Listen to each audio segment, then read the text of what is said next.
And one, two, three. Okay.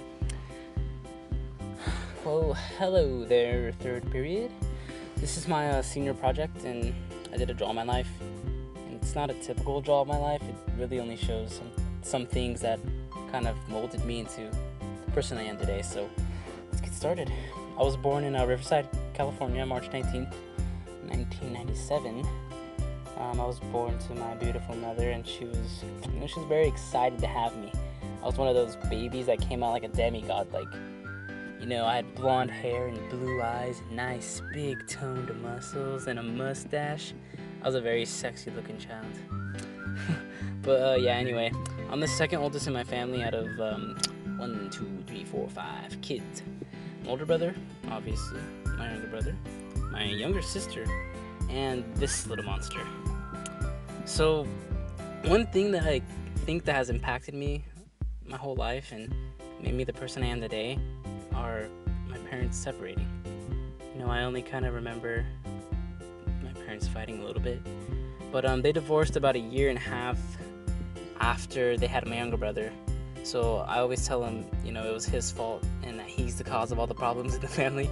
But I tell him, just kidding. But yeah, my parents they're still good friends and we're a happy family. But this experience, it kind of molded me into a person who, never wants to ruin relationships, whether it's a girlfriend or a best friend, or maybe even with people I really don't like and I think are annoying. I kind of dislike leaving on bad terms, and if I do leave on terms that are bad, I need that closure. I need to know why, and I need to talk it out. So after that, I kind of became a thinker, and I still am a thinker today.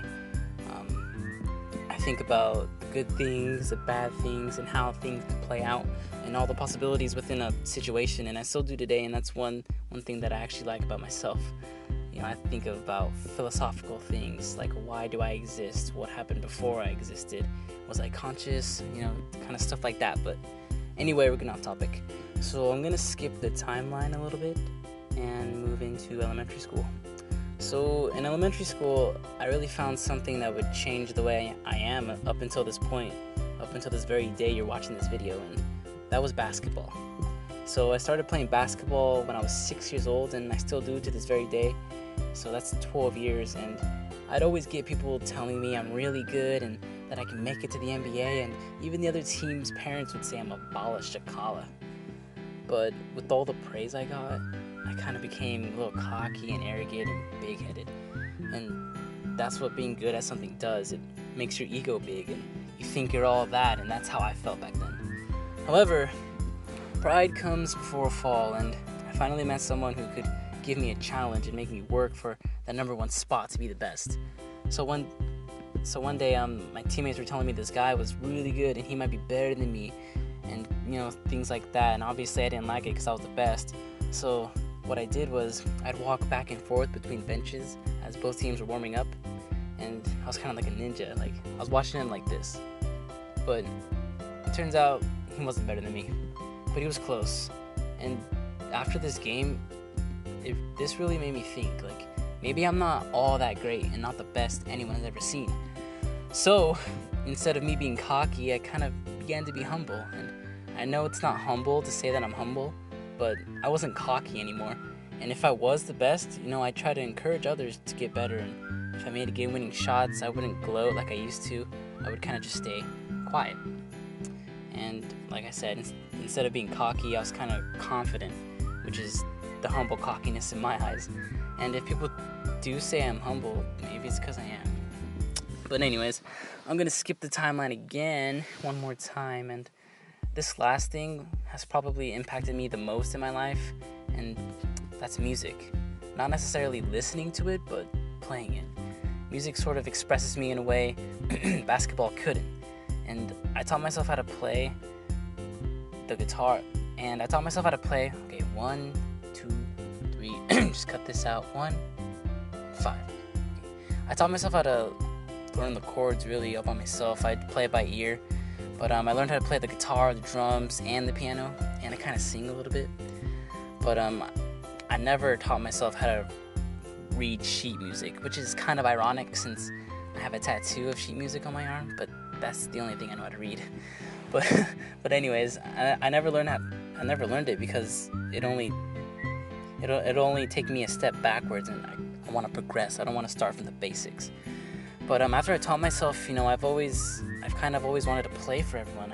If there was a guitar around, I'll play as loud as I could, or if there was a piano, I'd play that as loud as I could. I kind of liked the attention. It made me feel like a star. I like showing off the hard work and time and effort that I put into these instruments, and it's crazy when people see how young I was or how young I am now, and they find out how I learned to play, which is just by listening and watching, and they're just amazed at the talent. I'd love to have a mini concert for you guys if Miss King would allow it. Wink, wink. But anyways, yeah. But music has kind of molded me into the person I am today, because I love doing things for people's enjoyment. I love making people feel good and happy, especially when they have a bad day and they start smiling because of something I've done. And I can do that through music. It makes me pleased and just exhilarated with just the thought of putting a smile on their face. And it's just, I can't even talk right now. It's a bittersweet moment. But yeah, even with music or basketball and my family, I really don't have a plan for my future. All I know is that I want to do something great because of those things, because of those talents in my family. Something that would change the world, whether it's through music or acting or being a politician. And though I didn't mention some of those things in here, it's really because I'm just starting my journey, and I'm only 18, so I have a long ways to go until I can truly find what in my life has shaped me to be the person I am now. Because in the future, I'm not going to be the same person I am. I'll have kids and a wife, and they'll shape me to be an even better person than I am now. But really, this isn't even half of the things in my life that have made me into the person I am today. So to get a good idea, if I drew a ghetto Pac-Man eating a pizza, this is what I've only talked about. But I feel they were the easiest to talk about in such a short amount of time. So I hope you guys enjoyed it, and peace, love, and happiness, you guys. Mala Chichi out.